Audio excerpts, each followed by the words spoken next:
Halo, selamat Yuk, siang. Hari ini sebenarnya saya cuman, ngomong nggak terlalu banyak, karena, saya mau memberikan porsi yang lebih banyak kepada Dokter Ali. Hari ini kita akan bicara mengenai videonya Dokter Ali yang waktu itu ya, Dok, ya?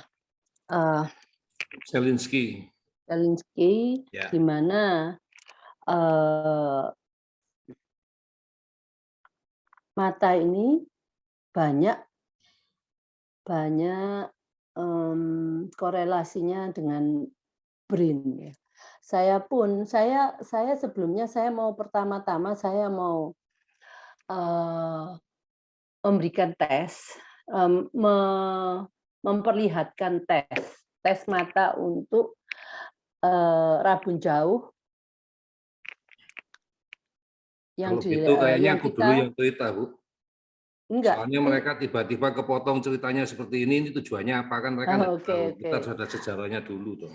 Oke, waktu itu kita bertemu gara-gara si video itu, kita bertemu dengan Pak Santoso, suami dari Bu Feni untuk, eee, bertanya-tanya bagaimana, apakah yang bisa dibantu dari Pak Santoso.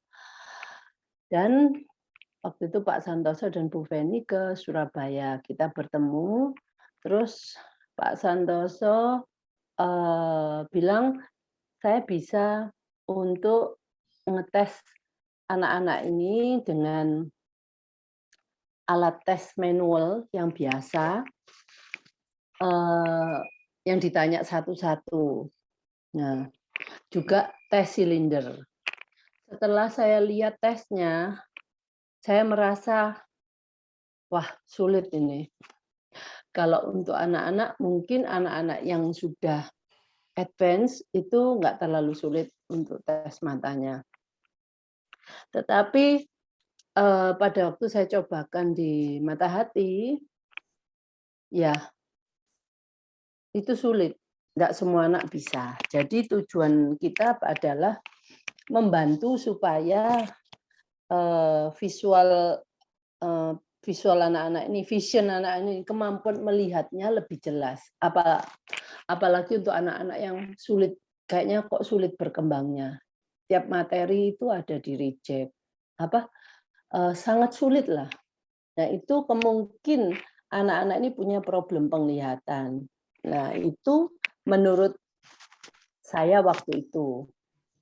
Nah, terus setelah kita biasanya kalau tes mata itu, kan kita kalau tahu A, B, C, D, sampai yang karakter alfabet itu untuk dites. Nah, setelah kita berbicara dengan Pak Santoso, saya ngomong nggak semua anak mengenal karakter A, B, C. Tapi biasanya kalau bentuk-bentuk itu lebih gampang ya. Jadi jadilah, eee, kita Umi, ya, boleh nggak aku mempelopori dulu, karena kamu dari tengah-tengah, kan mungkin orang yang belum pernah ikut nggak tahu ceritanya.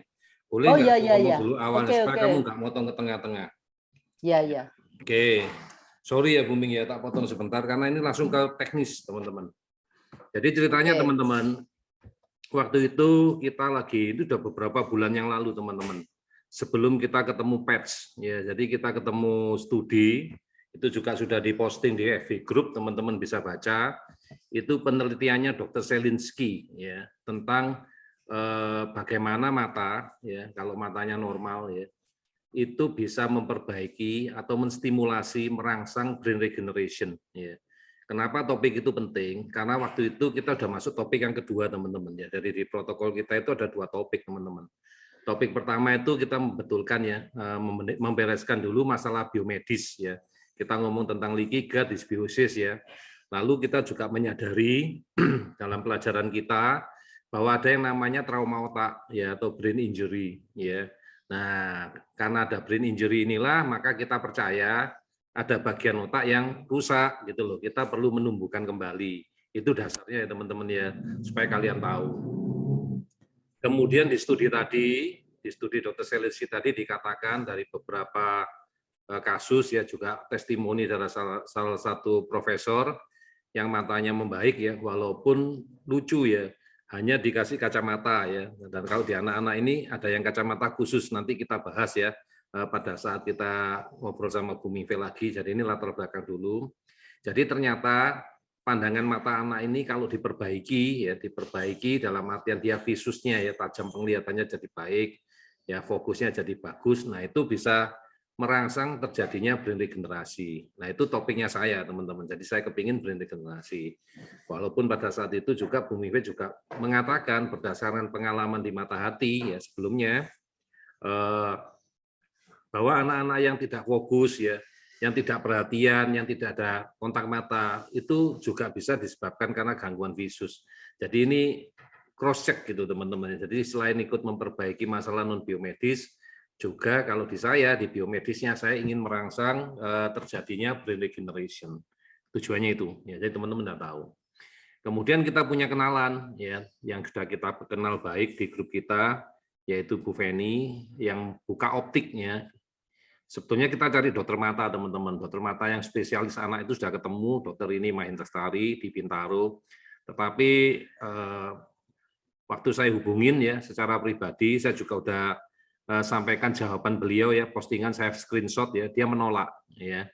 Jadi waktu kita mau ajak untuk ikut Zoom, untuk ikut membahas masalah ini untuk komunitas kita, dia menolak ya.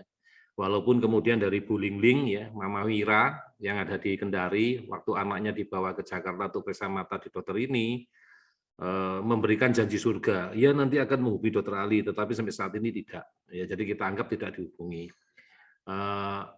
Plan B-nya apa? Kita coba dengan apa yang kita punya, ya apa yang sumber daya yang kita punya. Kita punya Pak Santoso ya dari Malang, itu seorang refraksionis ya. Jadi orang yang mengukur ya, yang memperbaiki mata ya. Kemudian kita minta tolong gitu loh. Bisa nggak mereka membantu ya memeriksa mata anak-anak yang ada di tempat kita ya. Apakah bisa diukur atau tidak ya. Kalau sudah bisa diukur, apakah bisa dilanjutkan dengan misalnya dengan terapinya menggunakan kacamata. Itu plan B ya teman-teman ya. Dan tadi sudah mulai disambung sama Bung Mingve ceritanya. Lalu plan C teman-teman, saya tetap akan mencari dokter mata, tetapi setelah acara ini teman-teman, karena saya ingin menjelaskan topik non biomedis yang mau saya share ke dokter mata teman saya tadi, yang saat ini saya belum tahu informasinya. Ya, jadi informasinya tentang apa saya juga nunggu informasi dari Bung Mingve nanti ya. Nah teman saya itu ada dua, yang satu di Jakarta ya, ada di Pamulang itu Dokter Elizabeth ya. Dokter mata biasa teman-teman ya, jadi tidak spesialis mata anak ya. Terus satu lagi ada di Kota Malang, itu sangat terkenal teman-teman yang punya Malang Eye Center ya di dalam Dokter Cipto, Dokter Siskowati ya. Tapi saya supaya lebih jelas kalau undangnya nanti gimana, ya hasil dari Zoom kita hari ini teman-teman. Ya itu latar belakangnya teman-teman ya. Jadi kalau di sisi biomedis, saya ingin mengerjakan menstimulasi brain regenerasi pada anak-anak dengan memperbaiki gangguan penglihatan, kita ngomong gangguan penglihatan. Lalu ada sisi non biomedisnya lagi, kalau ternyata gangguan penglihatan tadi diperbaiki, maka gejala-gejala seperti kontak mata jarang, cuek, nggak ada, ini bisa diperbaiki juga teman-teman ya. Jadi saya sama Bu Mingve sepakat ini bisa diperbaiki karena Pak Santoso di Malang dan di Mata Hati ada sampel, akhirnya diadakanlah ya uji cobanya di Mata Hati. Gitu ya latar belakangnya. Silakan disambung Bu Mingve. Oke, maaf sebelumnya mungkin saya terlalu langsung to the point. Memang benar keterangan dari Dokter Ali itu perlu diberikan untuk kita bisa memahami kenapa kita melakukan ini. Jadi dasarnya kita pengen anak itu melihat lebih jelas. Nah, kenapa kita mau supaya anak bisa melihat lebih jelas? Mungkin secara garis besar Ibu dan Bapak tahu. Tetapi yang saya mau bicarakan lebih lanjut pertama-tama adalah cara mencari mengetahui bahwa anak kita itu menderita penglihatannya itu nggak sempurna, ada problem. Nah, yang bisa kita cari di sini kan sesuai dengan petunjuk Pak Santoso cuman untuk mata minus dan mata silinder. Itu pun kita kita perbarui, kita adjust sesuai dengan yang bisa kita lakukan. Ya seperti tadi pada awalnya saya ngomong, kalau kita tes mungkin tes untuk mata minus, kita pakai A, B, C, D, E yang dimana dari alfabet yang besar sampai kecil, sampai kita mungkin terlalu kecil ya, yang sulit untuk dilihat. Nah, hal itu saya sampaikan dengan Pak Santoso bahwa itu akan sangat sulit karena kalau ABC nggak semua anak itu bisa mengenal simbol-simbol tersebut. Nah, karena saya tahu anak-anak itu kalau terapi di tempat saya itu banyak mereka itu akan diajarkan simbol-simbol ini dulu gitu. Sebelum ke simbol alfabet. Maka dari itu saya tawar, bagaimana Pak Santoso kalau kita ganti dengan simbol-simbol yang mereka tahu. Jadi kita bisa tahu apakah anak ini memang nggak bisa melihat tanpa confuse dengan apakah anak ini nggak tahu simbol-simbol itu. Nah, karena nggak familiar gitu. Jadi oke, katanya sebenarnya Pak Santoso ada suggest bahwa bagaimana kalau simbolnya itu kita pakai binatang-binatang saja. Jadi binatang yang memang dia diketahui oleh anak, tetapi size-nya itu besarnya harus dari besar ke kecil. Nah, tetapi saya juga bilang ya kalau binatang itu kan juga banyak. Nah ini ada 4 macam, jadi 4 gambar yang harus diketahui anak. Nah di sini saya ambil contoh mengenai bentuk ya, bentuk lingkaran, bintang, kotak, segitiga. Nah dari yang paling besar semakin kecil, semakin kecil, semakin kecil, semakin kecil. Nah ini adalah alat tes untuk mata minus. Nah, sekarang yang ini adalah alat tes untuk mata silinder. Silinder ini lebih sulit lagi menurut saya.